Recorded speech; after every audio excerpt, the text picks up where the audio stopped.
Hello, you are listening to the C Squared podcast with me, Holly, and your co-host, Curtis.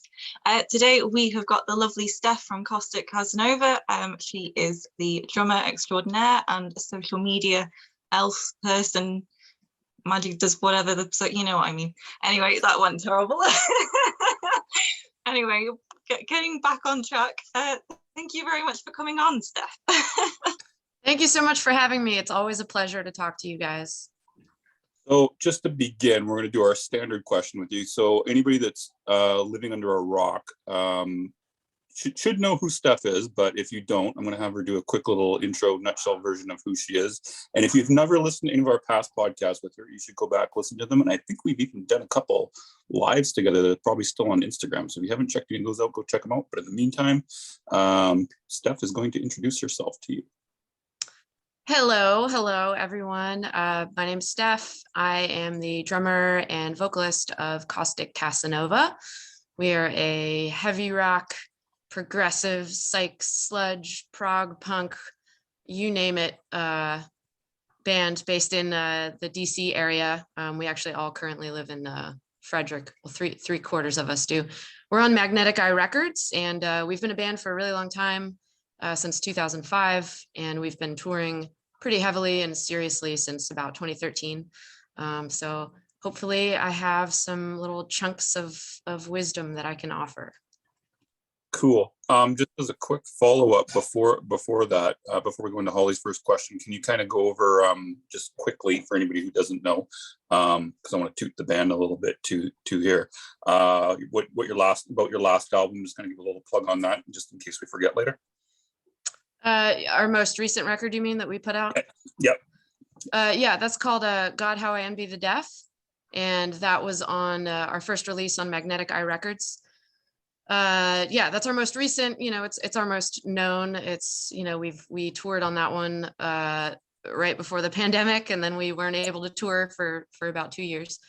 And we have another album that is already basically in production, and that's slated for a fall release if all goes as planned. I know the pressing plants are a little backed up nowadays, but we, that has a title, it's got the art, the test pressings I think are already underway. So, we're super excited about that. And that's also going to come out on Magnetic Eye Records this year. Sweet. Cool. Okay. I think that's good for the intro, Holly. Awesome. So I'll dive straight into the first question then. Obviously you mentioned that you do quite a lot of touring. Well, pandemic allowing. In the UK, we've certainly got a lot more gigs and tours happening, and I believe you have over the other side of the pond as well. So I'd be quite interested to know how touring helps you as a band to reach more or new fans. Yeah, I mean, touring is everything. Obviously, being a good band is the first thing. You got to have that. But yeah, I mean, most of the fans that we've made and continue to stay in touch with and continue to stay fans and interact with our page, we have found through touring.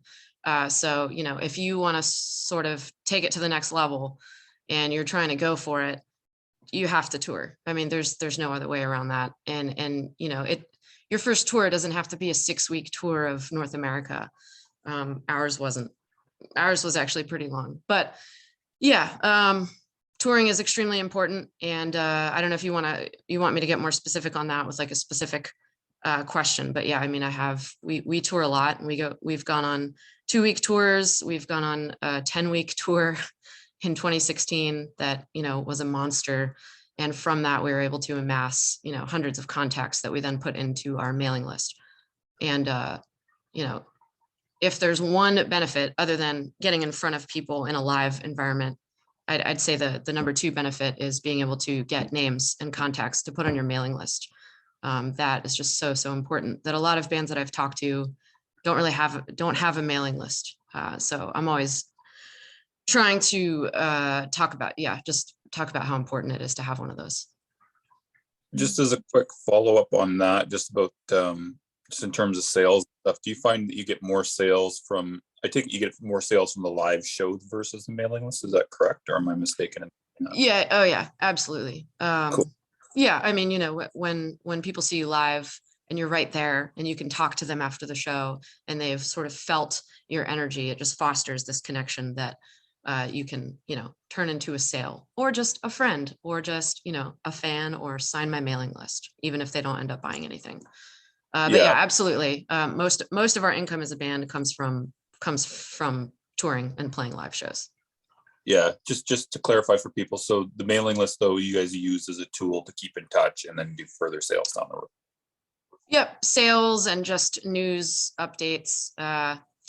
We aim for once a week an update to the whole mailing list. We don't actually achieve that, but we're trying to get there to more regular updates.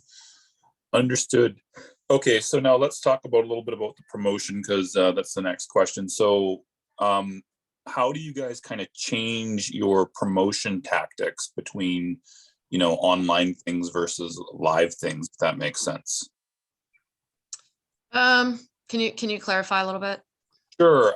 So basically, so when you're promoting online versus when you're live at a show type of thing. So how do you kind of change the way you promote? Because I'm assuming at a show you're kind of like promoting your merch or whatever, and then right. Yeah, I mean, so the online promotion is basically just like to try to get people to go to shows, essentially, right? Yeah. But you're talking about promoting our merch and our music online versus how we promote it live. Yeah, but there's a follow-up based upon what you just said, so keep that in mind too. Yeah, I mean, like I already mentioned, the mailing list is an invaluable tool. Obviously, for us, having like high quality pictures of our merch that we can showcase on social media has been really, really important. Posting about, and this is all online stuff, posting about Bandcamp Friday, when they do that, and having really good high quality photos of our merch, which we don't have of all of our stuff, but we have of some things. And then just constantly reminding people that you have it. There's this rule of sevens. You have to remind people 7 times that you have something for sale, or that you have a new release you want people to check out before they actually do it. So yeah, doing that is extremely important for online and digital sales. And then at the show, just you're there, you're right in front of them. You have your merch, you have your soft t-shirts for them to feel. And that has been super important. Soft t-shirts, that's something Caustic Casanova is big on. People will wear them more and thusly promote your band, and more people will see your band if you have high quality merch that people can feel at the merch booth after you play. Yep. So now let's talk about the promoting of the gig itself just briefly. That's the follow-up question. So now how do you kind of promote your gigs online to get people there?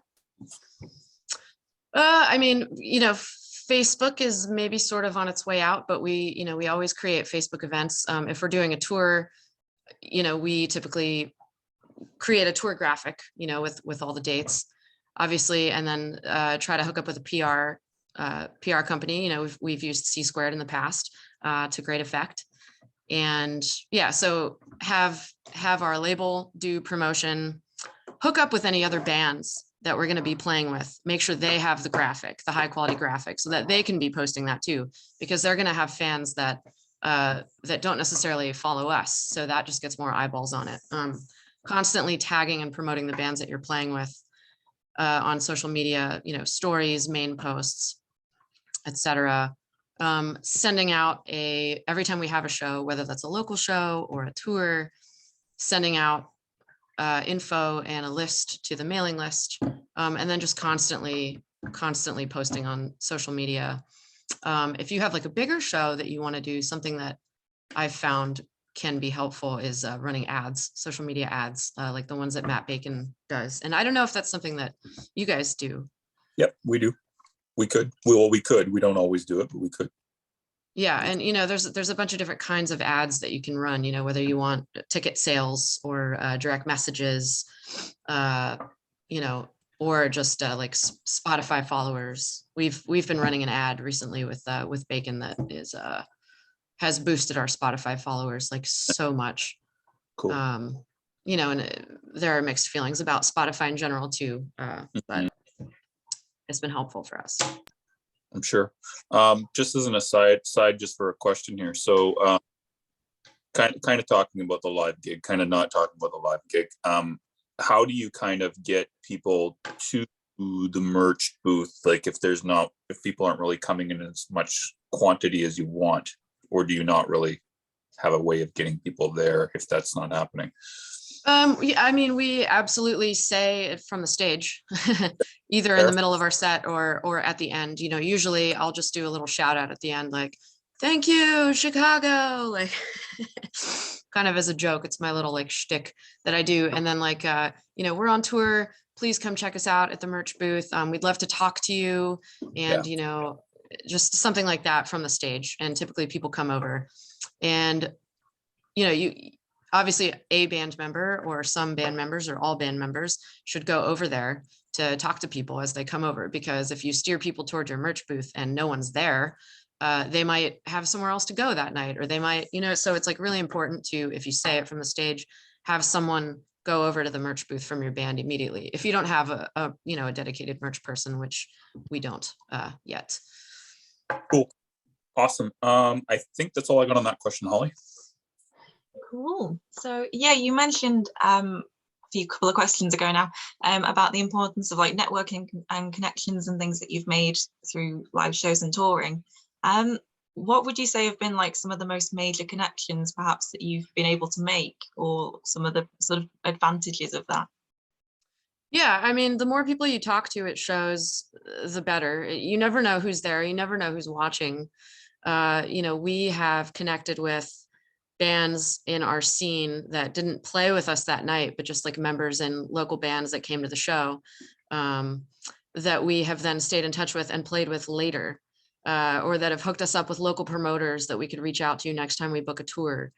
And, you know, basically when we're talking to that person, Francis or I have like a little notes document on our phone, and we just, you know, we'll say like 2019 fall tour, have a little note, and then every person that we meet, we just put in there, add their contact info. And then when we get back from the tour, we put all that info into a document, like a Google Doc that we share with the whole band, that everyone can kind of dump ideas into, that we then can have that right in front of us and then reach out to those people that we met if we didn't have a chance to on tour.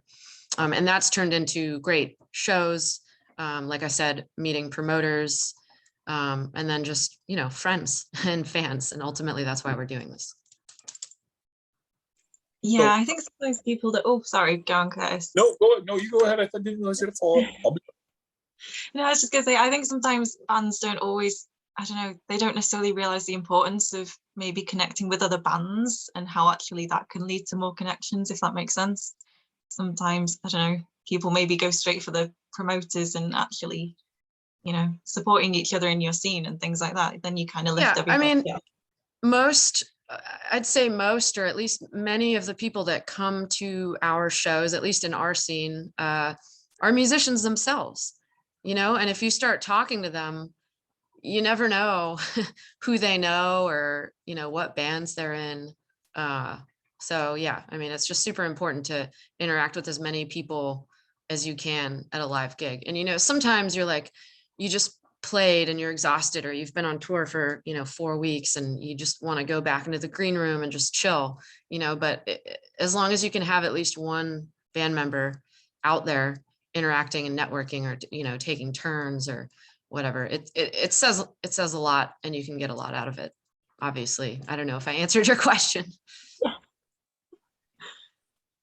So I want to kind of go on to a different tangent just for a brief moment, even though the next question doesn't ask this. Are you guys, so for upcoming shows, do you guys still have restrictions in your area, or is it gone now?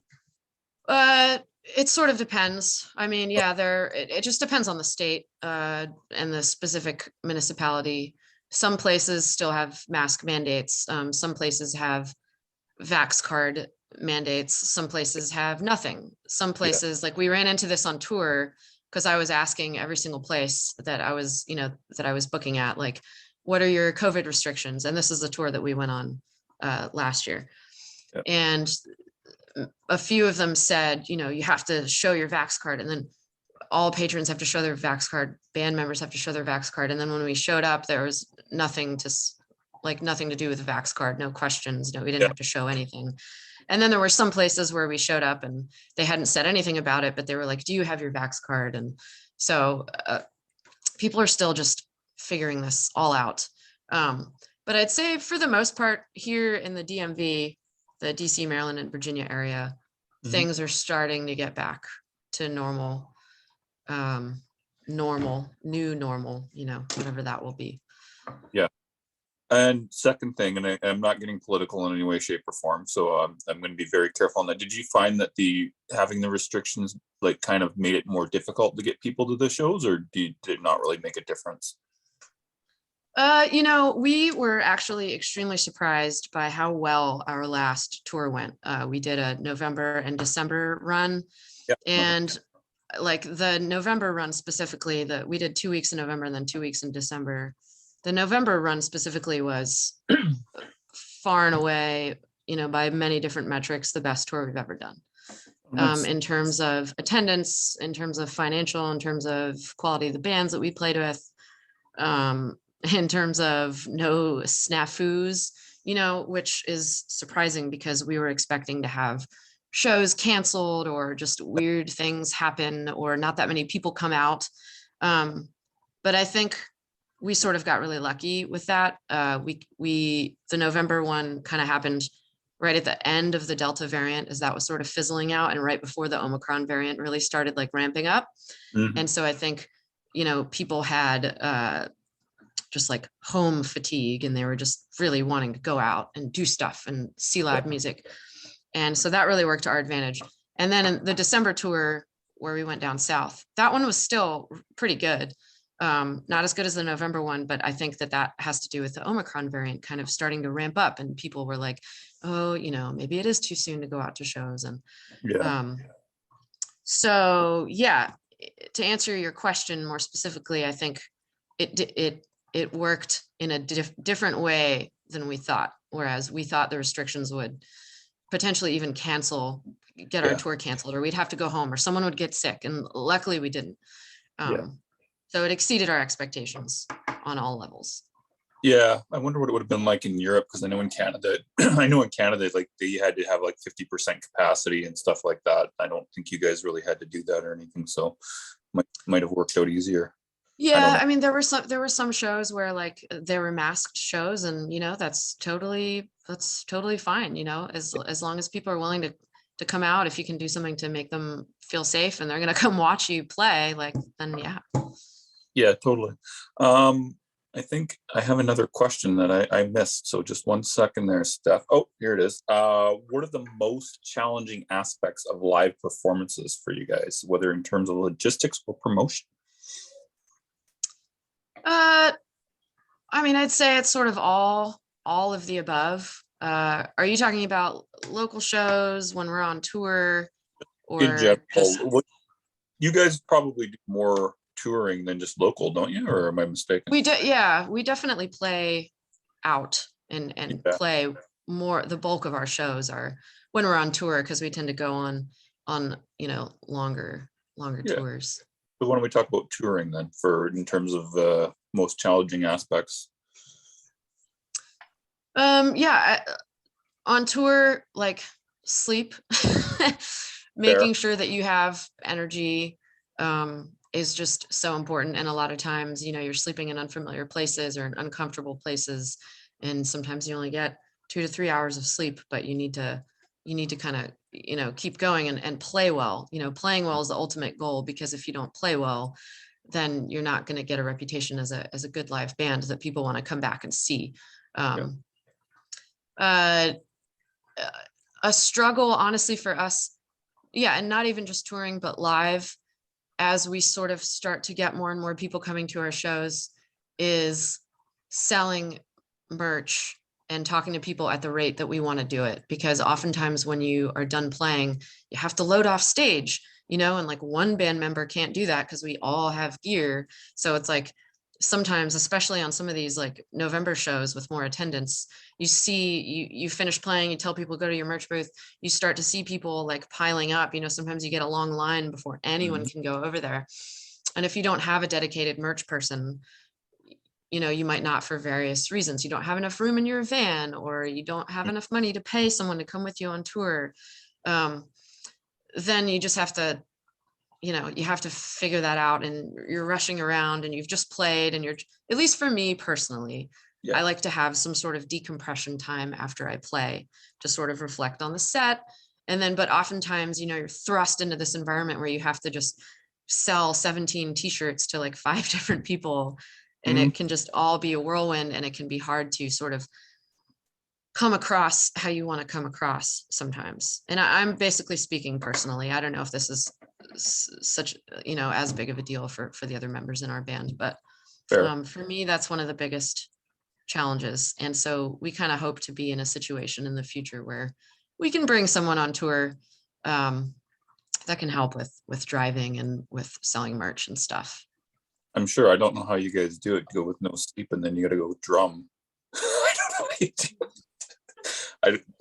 But anyways, yeah, we love it. We love it, and the energy of touring is ultimately what keeps us going. But I'm sure. yeah, so I don't know if that was such a useful answer to your question. Maybe you're looking for something a little more No, logistic, that was less personal. But no, that's perfect. That was absolutely perfect. Just to follow up on that, how do you manage to get more than 2 to 3 hours sleep a night, or is it just totally impossible? It is not impossible, and I think we actually do a pretty good job. And the answer to that is planning ahead of time. Oh. So yeah, just planning out as much as possible where you're going to stay, who you're going to stay with, and what the sleeping situation is. Ever since we started touring touring seriously since 2013, we have used an app called Couch Surfing. It's like a website and an app called Couch Surfing, which is, for those that are unfamiliar with it, and I've talked about this on your podcasts before, it's like a Facebook for people who travel, and it's completely free. And it's basically just people all over the world, not just in the United States, that want to open their homes up to travelers. So it's not a band specific, but it has worked really well for us as a band. And you can just basically do a post in a city, like a community post, say, hey, we're this band, we're going to be in town playing a gig on this night, we're looking for a place to stay. Would anyone be willing to host us? And usually I'll get, tons of responses. And a lot of times that turns out to be amazing. We get sometimes our own room with our own queen bed. Nice. We have been cooked for. We have had professional photography and videography done by some of these people that are hosting us. And their motivation is really just altruism in some sense, and also just wanting to connect with people and help people out. And then the cool thing about it is you can then offer to host them when they come through your town, whether it's a band or just a traveler. So that's been great, planning ahead of time. And I typically try to plan out where we're staying 1 to 2 months in advance, at least. And yeah, so planning. Sometimes you can't plan and you just have to ask into the microphone, hey, we don't have a place to stay tonight. And oftentimes that ends up being great too, but sometimes that ends up, being sleeping on a floor for 3 hours. It is what it is, but Yeah, to a certain extent, that's what keeps touring exciting and fun. yeah, that makes sense. I think I have one last thing on the logistics question. So you're the logistics person on the band, I take it, is that correct? Francis and I both. Okay. We sort of like, yeah, we alternate. We both do a little bit of everything. Cool. So how did you kind of learn to do logistics prior to going on tour? Or was it just kind of like trial by fire and you just... Yeah, absolutely trial by fire. I mean, the only way to really do it, and we've gotten to a point where we have a pretty good grasp on how to book a good tour, how to network with bands and stuff. And we just learned that through, like you said, trial by fire, and just figuring it out ourselves and just doing it ourselves. And then eventually you learn how to do it. You learn what works and what doesn't work. And, we've had mistakes our first tour, you know, we were partying all the time, and not all the time, but way more than you really should. And we were tired and, you know, maybe not playing well as we could have. And so you just learn over time the kinds of things to prioritize. You know, taking Zicam, taking Zicam and vitamin C, and drinking a lot of water so that you stay healthy, so that you don't have to cancel dates because members get sick. Like, Yep. all that stuff, you just figure it out as you go along. I mean, there's no other way, really, from my experience. Cool. So I think we're on the final question, and it's over to Holly. Yeah, I mean, you kind of answered this a little bit already, but I don't know if you have like any extra advice for bands who are, you know, looking to start doing shows or tours or anything like that. Yeah, I mean, I would say like start regionally.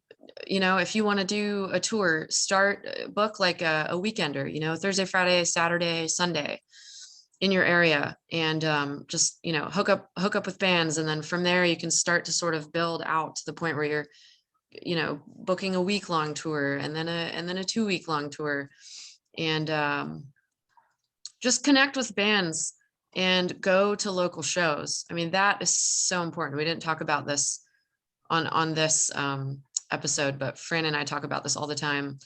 The more that you go to your city's like local shows, just as a fan, as an attendee, the more you will start to network with people, because people travel for shows, musicians travel for shows, bands from, you know, regional sort of cities that you could tour and hook up with too. They are at those shows, and the more local shows that you go to, the more you'll start to quickly expand your network and be able to build sort of outside of that circle. Nice. Do you have any final words you would like to say, Steph, before we end off?